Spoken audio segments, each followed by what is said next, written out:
right, continuing day 2, we have round 8, Corenel versus Outono Dorado. Outono having just taken down Sudrakhan in round 7, which is no easy feat, and Corenel, another newcomer to the top cut competitive scene. So we'll see. I do believe both of them actually make the top cut regardless of the result of this game. But some pretty awesome gameplay nonetheless, with Outono running a pretty awesome lineup. Check the deck list in the description below. But as always, guys, if you're new to the channel, hit the subscribe button. Tons of tournament content, tons of Legends of Runeterra content, all of the Legends of Runeterra content you could ever desire on this channel. Sub, hit the like button if you like the video. And without further ado, let's get into round 8, Corenel versus Outono Dorado.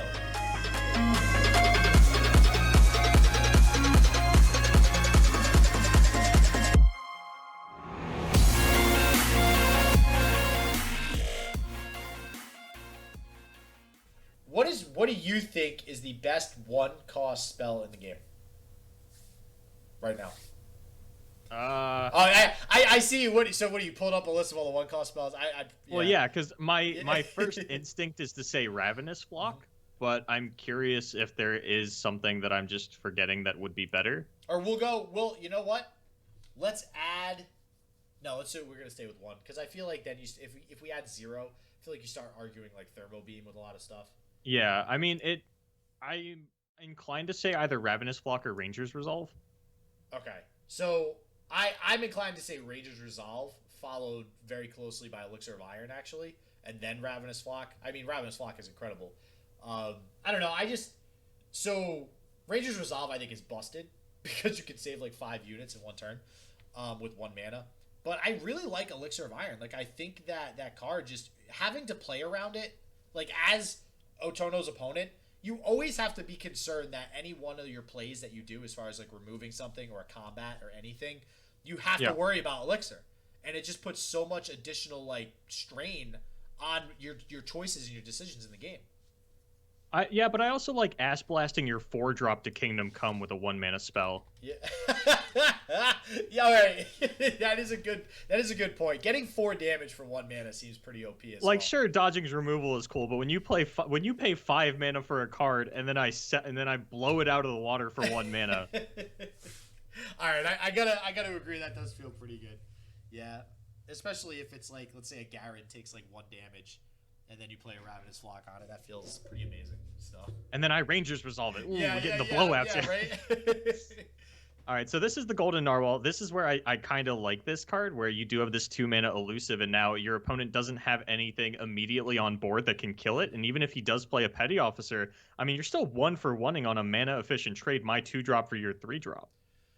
Yeah, right here in this very situation where Corenel, doesn't have a lot of 3-attack units on board, actually has none. Yeah, I do like it. And it actually forces the removal with a Make It Rain out of Corenel as well. And maybe that's one of the other decisions why Golden Narwhal is a choice. Is there just less 3-attack units nowadays? All the 3-attack units that I think of off the top of my head are currently being played in Bilgewater. It's mostly like Plundered Jagged Butcher, Petty Officer, Yordle Grifter. I mean, Everos and Trapper, but that's about it. Otherwise, I'm trading something like Itrifying and Glory Seeker into it, which I would be doing anyway. And I don't want to trade my Glory Seeker for a 2-drop. That's not really the kind of value that I want to get out of that card. And going back to the game for a moment, I don't think Corenel really felt bad about that Make It Rain. We actually see him not even challenge the Narwhal here, understanding that Odo has 7 mana available, will almost certainly have something to stop one of his units, instead wants to push as much damage as possible. But when you're running a deck specifically Gangplank Sejuani, you want to take as many off-turn activators as you can to level those champions as quickly as possible, because Sejuani is an insane win condition against this deck that Odo has. If I can get a leveled Sejuani down, you're not playing any removal. As long as I can Warning Shot you consistently, you can never touch my life total again. Yeah, and all right, so I'm glad somebody in chat agrees with me on Golden Narwhal. I am not a fan of that card either, Meta World. I think it's definitely leaves something to be desired. But in this case, anyways, it is adding to the elusive army that Outono is building up. And Boulevard and I were talking about this earlier. Although Golden Narwhal seems pretty bad on the surface, right here in this particular deck, if you do get it buffed up, in this case it's not even buffed up, but it's still doing a little bit of work. If we are able to get a couple buffs from something like a Starlit Seer onto it, might be able to do even more work than it's already doing at its current 2-3 level. So we'll see if this pressure is going to do it for Outono here. So Corenel, I mean, this is why I love Powder Monkey so much. You're going to have leveled Sejuani Gangplank by, I believe, about turn 7. And then, not only does Sejuani have that activator where, take the entire attack off of your board, but Gangplank will actually just start clearing out the board of Odo as well. Yes. Yeah, so Gangplank is definitely something that Outono is going to have to worry about here. We do see the Elixir of Iron come out onto the Zap Spray Fin to save it for one of these blocks, recognizing that he does have to go ahead and try to avoid taking some damage here because, damn, he's already pretty low, not going to lie, for the deck he's playing against, too. I mean, we see another Keg on board. We see, Monkey Idol is going to proc another Powder Monkey here to do 1 additional damage. Outono's going to have to probably go for lethal here, maybe even next turn, depending on what his draw is. He's got lethal outside of a Make It Rain. Yeah, because he does have to proactively Fury of the... Actually, no, he doesn't even have to proactively Fury of the North, because if he lets everything hit face, then he can go Twisted Fate's red card into Warning Shot. So if your opponent does fire down a Make It Rain and only hits 2 of your 2 health units, you can then respond with Elixir and Fury of the North, and Odo has a really good shot at lethal here, depending on how he plays this one. Yeah, and I'm trying to... Yeah, there is Make It Rain would be a blowout, especially if there's some sort of high roll. You obviously can't pull the Keg. I think you have to, for that reason, Fury of the North at least 1. You don't have to proactively Fury though, because you have the if this combat damage just goes through, you red card Warning Shot, you win the game. Yep. And if the Make It Rain does come down, then you can play the Fury onto the appropriate target to actually save its life, Elixir another target. And then you're fine even if all 3 of your 2 health units get hit. So Odo has the potential to navigate this one properly. I don't actually hate going for... Oh, no, I do hate this, actually, because Sejuani is leveled. Yeah. And if that comes down and you get Warning Shotted, you just threw away the game. Yeah, I got to agree with you there. It's going to feel really bad if Sejuani does end up coming down here, which hopefully we will actually get to see. Yep, okay. Yeah, that's... I like the other line that you mentioned, kind of having the TF Warning Shot backup plan to win the game. Not to mention, I mean, the TF red card actually kills a lot on his opponent's field as well. But we see the Sad Poor Weemo come out. Wow. So that's just game then. I think that's just game, right? I mean, what? There's only Make It Rain that could come out. Okay. I don't think you have lethal with this one, Corenel. And okay, he just has okay. Do you have 4 more? Are the last 4 cards in your hand all also Warning Shot? Wow, yeah, what the heck? Okay, yeah, that's just game. Outono's Fizz deck, man. Damn. Like, this deck is just wrecking it with these elusives. All right, you call it a Fizz deck, and we saw slippery Wave Riders slip into them cheeks and get everything done, just start flopping around in there. Well, hey, in Slippery Wave Rider's defense, Zap's Wraithen and Wave Rider look to be the same race as Fizz. So it's really just a bunch of fizzes. And what race is that? I have no freaking clue. What, you think I know this stuff? Do you think I know? I actually now that's a Google. That's a Google. What? Oh, I was just gonna check the universe and go to Fizz's bio and see if it told me what his race was. Fizz is an. Oh wow, this is interesting. I was not expecting that. Fizz is an amphibious yordle. That's tongue twister. An amphibious yordle who dwells among the reefs surrounding Bilgewater. So he's actually a yordle. Huh. I know, right? The more you know. I wish we had that. I want like an emote for the rainbow to come up on the stream. The more you know. So, congratulations, chat. You now know that Fizz is actually a Yordle. So if you didn't know that, we just edumacated you. We see the Prowling Cutthroat come down. So interesting that now Corenel here playing the same deck is actually getting the elusive units down first. Do I have the right deck lists up? I mean, I don't know. Yeah, I don't know. I gotta check because I don't think Corenel was running. Oh no, Cutthroat's it's not a Freljord card. Yeah, okay. So I was, for some reason, I don't know why, I thought this was a Freljord card, and I was like, no, the only Freljord card in this deck is Sejuani. I didn't see it on the deck list. I just overlooked it. Yeah, the Prowling Cutthroat's in there. Yep, 2-of Prowling Cutthroat. We got 3 Black Market Merchants, 3 Dreadway that I would expect to possibly come out, 3 Monkey Idol, 3 Petty Officers. So Pretty typical build of this deck. Only going with 2 Riptide Rexes, though, instead of the 3. 3 Parlay as well. I am really up in the air as to whether or not I like Parlay. So I like it in Gangplank Sejuani because worst case you can just throw it at the face to get that last level off, or take advantage of a barrel. I think that because you are running so many keg generators, it definitely feels a little bit better. It can take out 2 health and even 3 health units sometimes, but overall, I'm not sure that... I definitely don't like it more than Fury of the North, but I understand that was committed to the Endure Spiders in this lineup. I think you're really just looking for something to round out your spells. You don't want to just run Warning Shot and make it rain. You did want a little bit extra oomph to take out some of these 1 health units, get some of the blockers off the board, be a little bit more aggressive. You know that Endure Spiders is very popular. You don't want to get stonewalled by these spiders and let them stop you from continuously leveling your champions.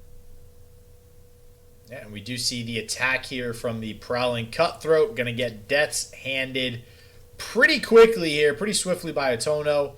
That will also proc the Swain level up just a tad, as well as Ezreal. Do we have counters? Do we have counters going, Bully?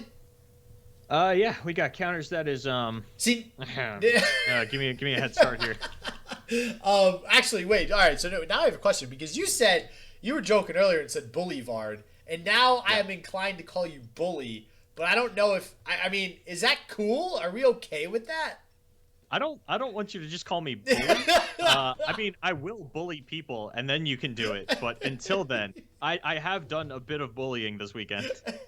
All right. I think my highlight was holding my keyboard up to the camera and showing someone how to open attack. Trolling chat, showing them how to open attack with the keyboard. Jesus. Oh, man. So it looks like we might see the Ezreal come out here from Outono pretty early on. Maybe recognizing that Corenel doesn't quite have the removal to deal with it, which I'm inclined to agree with. There is, again, only 3 Make It Rain, 3 Parlay, and we did already see a Petty Officer hit the field, so we'll see if he does decide to play the Ezreal. No, went for the House Spider instead. I mean, this still lets you clear the board with the Mystic Shot in your hand, 2/2 Spider blocks onto the Petty Officer, 1/1 blocks onto the 3/3, a Mystic Shot to finish it off. I do think I preferred Ezreal, as it would immediately answer the Petty Officer. I'm not totally sure how worried I am about taking the 3 damage from this Yordle Grifter. So far, Outono has done a very good job of trying to prevent Corenel from leveling the champions. Corenel, understanding that Outono is not going to let me get this free unit damage in, I have to fire off warning shots on my off turns to continue to get this done. And I think that's why we see the House Spider. Just Odo doesn't want to take any damage, and I think the Ezreal, unless you want to overcommit, you're not killing this Grifter before it hits you in the face. Unless you want to block with the Ezreal, which you do have 2 available. If you just want to play your Ezreal as a 2-for-1 onto a Petty Officer and a Yordle Grifter, that feels really bad, because both of those cards that you're 2-for-1ing into are cards that already generated value.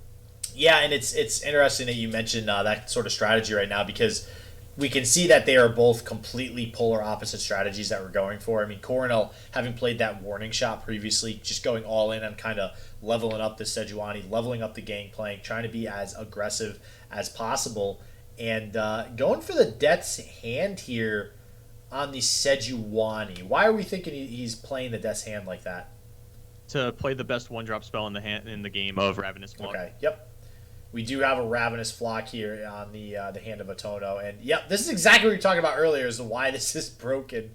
It's like, God, it feels good to play a Ravenous Flock and remove a Sejuani like that. Like, oh my God. I mean, you did have to commit a Death's Hand.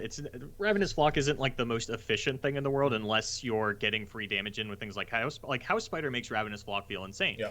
Because that's the 1/1 spider that is more or less useless in a lot of situations, all of a sudden actually activates as a Ravenous Flock sort of activator for you. And Corenel, while he did throw 2 cards away to kill the Sejuani, he's still looking pretty even in terms of card advantage here, and does have a Progress Day available. I don't think he's going to get that off next turn. It looks like he's going for the Chump Wump this turn, though. Is Sejuani 1 away from leveling? That is very possible. Corenel, while he hasn't been getting through a lot of unit damage, has found those alternate through the Make It Rain, through the Warning Shot. Nothing to proc it, though. Damn. And you got to think, too, is that just... Looks like they are leveled now, Is that just the wrong order for that attack, too? Should he have attacked with Yordle Grifter first to force a block out from that House Spider and get the trade? I mean, he still would have the Sejuani still. Oh, that's right. The spell would have resolved first. Okay, never mind. Yeah. I'm trying to figure maybe the Yordle Grifter would do the damage first, but nope, that is not how that interaction works. And now, Odo has complete control of the board. We are one short of the Riptide turn, and while they don't look like it, Ezreal and Chumpwump are at least going to eat up 2 shots of the Rex, so Odo pretty unlikely to take damage from the Rex, at least in terms of his ability, but his hand's looking pretty weak besides. If you do get your board cleared here, your entire turn is pretty much committed to the Progress Day. You don't have any great follow-up for the turn, and you're probably just eating 7 face damage from the Rex at that point, unless you... I mean, you would throw Gotcha Mystic Shot at it, but you're kind of at the mercy of everything else that Corenel has then, including this leveled Sejuani. Yeah, this Sejuani hitting the board, plus potentially setting up for a Riptide turn 8 is going to be a huge swing turn on the side of Corenel. The only saving grace that Outono kind of has, I mean, we do have a Progress Day. It's kind of a good card. Yeah. It is going to draw him a bunch of stuff, so who knows what we're going to draw into here on the side of Ezreal, which will likely be leveled by then. It does one more Mystic Shot level this Ezreal here? Like, is that... I think he's 1 away. He could be 1 away. He could be 5 away. I'd be inclined to believe either one. He could only have 1 target. It's fine. I think we're pretty close to the Ezreal leveling, but I don't know, man. Having a leveled Sejuani already on the board on the side of Corenel, I mean, this is turn 7. We have Sejuani leveled. This is exactly what you were talking about earlier. Getting Sejuani or Gangplank leveled on turn 7 gets the nice mana efficient Jagged Butcher out. And if we have a Riptide Rex here, that is just bad news. And no Riptide. Okay, so that is very good for Outono. I cannot stress how much I love being able to play decks to the Sejuani win condition. It's one of the reasons that I really like the Sejuani Gangplank. I think that you build the deck to accelerate the Sejuani a little bit more. I think that there are a lot of matchups that are just sort of auto-lost if a leveled Sejuani hits the field and you have something like a Make It Rain and a Warning Shot in hand, just like 2 off-turn activators for her. Or even a Monkey Idol. You know, if you attack with your entire board and I just block the leftmost unit with my Monkey Idol, then all of a sudden my Sejuani activates, your board is frostbitten for the turn. And Corenel brought 3 Sejuani decks, but decided that this is the one where he actually wanted to commit the card because it had the most off-turn activators. And we're seeing that pay dividends here in this matchup as the leveled Sejuani gets to completely take over the game. I got to agree with you. I mean, I've mentioned the Sejuani Swain deck that I used to play a lot of in the past, and I loved playing it with the Ruthless Raider as a 2-drop, which has Overwhelm, which will push damage through usually. And also, I forget the name of it, but that ramp card that's like Plunder. Wolf Rider. Yep, thank you. And that also having Overwhelm, I believe, too. So like those cards just seemed so good to work your way up to a turn 5 or turn 6 Sejuani that's just already leveled. Yeah. And that's kind of what we're seeing here. Similar strategy, just kind of swapping it out for the Monkey Idol is the new adaptation of a similar deck in this current meta. And yeah, so good. Especially you have this Ezreal. Nobody cares about this Ezreal right now because it's frostbitten. I'm pretty sure this Ezreal wins the game. I'm like 90% sure Odo wins this one, but no, I just mean as far as like Corenel with that Ezreal attacking, he's not worried about it attacking whatsoever where normally you are. But okay, removing it. Here we go. This Ezreal is dead now. Corenel should win the game. Yes, it's crazy how one different. Never card, mind. That Mystic Shot was that was an Ezreal. It's crazy how big of a difference one card can make. Literally, that Ezreal being there or not being there is the difference maker in this game. Wow. Okay. There's a Leviathan. That is a Leviathan. I mean, Good Warning Shot. I think you have to at this point. Oh yeah, you definitely have to. You have to stop this Ezreal attack from going off on the side of Corenel. My question is more: is it better to Leviathan or is it better to Progress Day? Wait, what's happening? Oh. So Corenel is trying to remove the Ezreal. I don't see why you wouldn't. Warning shot? What the hell was that? I don't get it. Me neither. I think giving Odo this Mystic Shot is a big mistake. I don't understand. What's the line there that you're ever taking as Corenel? I literally can't tell you. I have no idea. Is there a way that the Ezreal being damaged, he's able to kill it now? I mean, he hasn't done it yet. Like baiting out. Did he still a Ravenous Flop? Yeah, did he? Okay, Guillotine. Okay. So he basically did that to maybe bait out the use of that Mystic Shot so he could guaranteed kill the Ezreal this turn, but... Yeah, but I mean, like, why wouldn't... You could so your last card in hand is Warning Shot. You could still use the Warning... All right, maybe he's saving it for an attack. Well, you have the powder monkey now. Yeah, now, okay. So like all of your turns, you're going to be able to activate the Sejuani on that first attack when your monkey dies.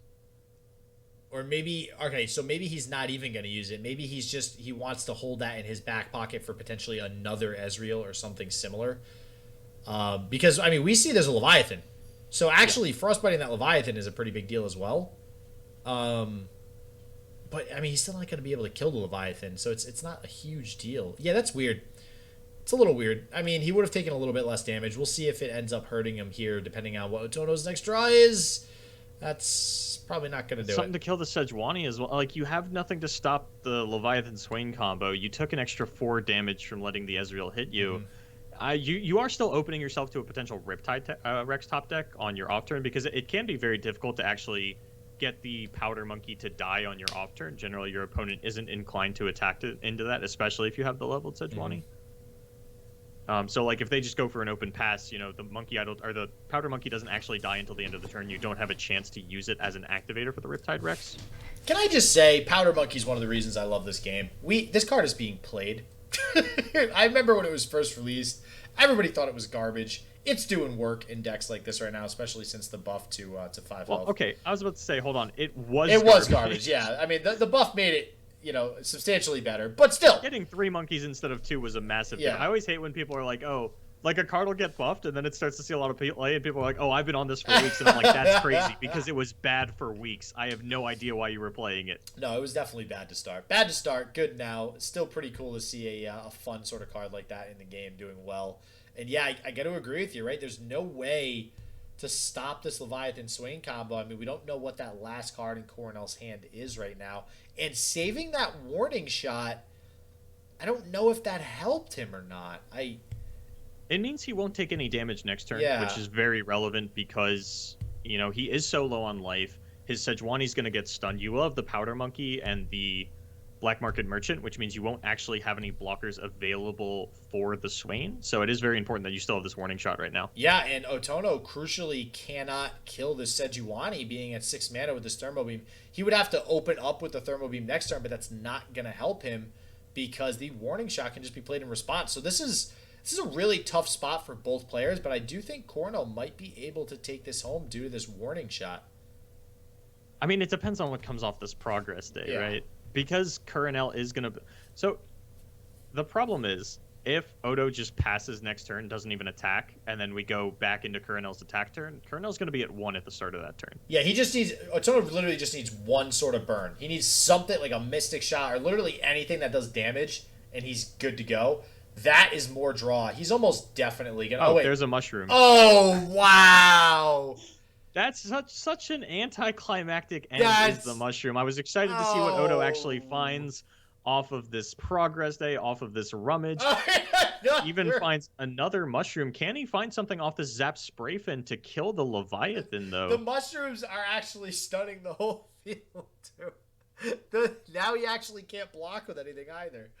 Not that, I mean, he's got the warning shot, so there's that. But, like... Does this kill Leviathan? Do we have a Kindly Tavern Keeper? Let's go. I mean, it was a Zap Sprayfin card, so it's got to be a spell. Oh, damn it. That sucks.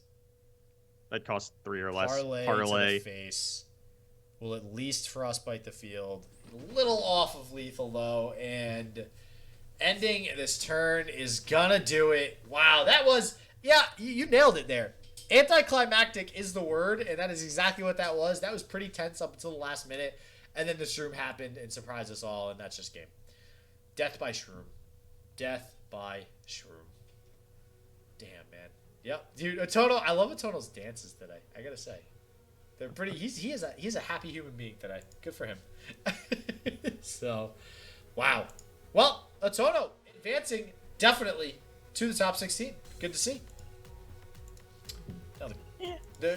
You know, that's a golden narwhal in top 16, baby. Now, can he take home the entire tournament? Is the real question here. Oh, man. I mean, we're going to be here to find out. Oh, we are totally going to be here to find out. I am soup for this top 16. This is set to be a pretty cool top cut that we have here with these decks that we've been seeing. I mean, just the first couple of rounds we've casted already. Crazy deck ideas floating around, so really good to see. All right, Outono taking it. Going to go 7-1 in Swiss. Both, again, making the top cut here. And next video going to go up in a little bit. Going to start the top 16 for the first ever Runecup Brazil. So as always, everybody, stay healthy, stay positive. I hope she just works for you, and peace out.